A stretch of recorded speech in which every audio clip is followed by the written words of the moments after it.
নমস্কার বন্ধুরা, আমার চ্যানেল ও পেজে সবাইকে স্বাগত। সকালের জলখাবার হোক বা বিকালের টিফিন, কম সময়ের মধ্যে বানানো দারুণ সুস্বাদু ও স্বাস্থ্যকর একটি পদ সুজির নিরামিষ উপমা রেসিপি আজ আমি আপনাদের সাথে শেয়ার করব। এর জন্য প্রথমেই একটা পরিষ্কার ও শুকনো কড়াইতে 1 কাপ সুজি দিয়ে মাঝারি আঁচে রঙটা সাদাটে রেখেই 1 থেকে 1.5 মিনিট সময় ধরে হালকা করে ভেজে নেব। এই পর্যায়ে সুজি হালকা লাল বা লালচে করে ভাজার কিন্তু কোনো প্রয়োজন নেই। শুধুমাত্র সুজির মধ্যে হালকা একটু কড়কড়ে বা মুচমুচে ভাব এলেই হবে। দেখুন, এখানে আমার সুজি ভেজে নেওয়া হয়ে গেছে।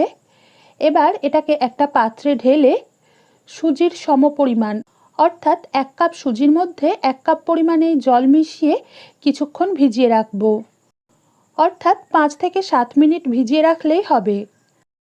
তবে যতটা সুজি নেবেন তার থেকে কম বা বেশি পরিমাণে জল দিয়ে ভেজালে কিন্তু ভালো হবে না।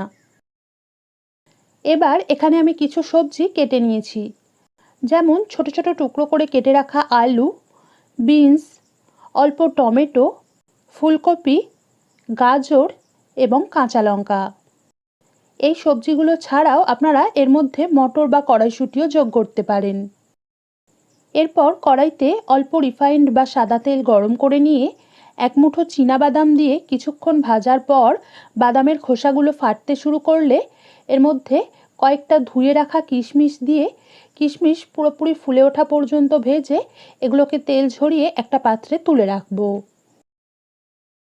এখন বাকি তেলে 1/2 চামচ গোটা কালো সর্ষে আর কয়েকটা কারি পাতা ফোড়ন দিয়ে কয়েক সেকেন্ড সাঁতলে নেওয়ার পর সর্ষের দানাগুলো ফাটতে শুরু করলে আলু ও ফুলকপি দিয়ে প্রথমে 2 থেকে 3 মিনিট ভেজে নেব। তারপর নুন ও হলুদ গুঁড়ো মিশিয়ে একটু নেড়েই কেটে রাখা বিনস এবং গাজর দিয়ে 1 মিনিট মতো ভেজে নেব। এবার কাঁচা লঙ্কা কুচি এবং 1/4 চামচ মতো গোলমরিচ গুঁড়ো মিশিয়ে আরও 1 মিনিট মতো ভেজে নেওয়ার পর সবজিগুলো একটু মজতে শুরু করলেই দিয়ে দিলাম টমেটো কুচি। এরই সাথে স্বাদমতো নুন এবং 1/2 চামচ চিনি মিশিয়ে টমেটোর টুকরোগুলো একটু নরম হয়ে আসা পর্যন্ত ভেজে নেব। যেহেতু এটা একটি নিরামিষ রেসিপি, তাই অল্প চিনি দেওয়ায় রেসিপিটা মিষ্টি একেবারেই হবে না, কিন্তু স্বাদটা বৃদ্ধি পাবে। কিছুক্ষণ ভেজে নেওয়ার পর আপনারা দেখতেই পাচ্ছেন যে টমেটোর টুকরোগুলো গলে এসেছে আর সুজিও সম্পূর্ণ জল শুষে নিয়ে ফুলে গেছে। এখন এই ভেজানো সুজিটাকে সবজির মধ্যে ঢেলে দিলাম।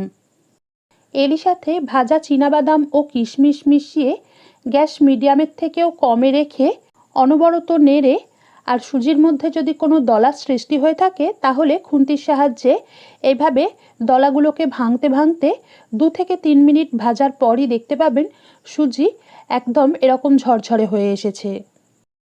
তবে এই পর্যায়ে গ্যাস বাড়িয়ে রেখে একদমই ভাজবেন না, তাহলে সুজিটা একটু শুকনো মতো হয়ে গিয়ে শক্ত হয়ে যেতে পারে।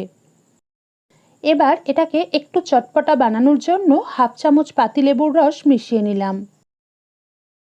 তারপর স্বাদটা চেখে দেখে অল্প একটু নুন দিয়ে অ্যাডজাস্ট করে নিলাম। এখন এটাকে একটা সার্ভিং প্লেট বা বাটিতে নামিয়ে নিলেই আজকের রেসিপি পরিবেশনের জন্য তৈরি হয়ে যাবে।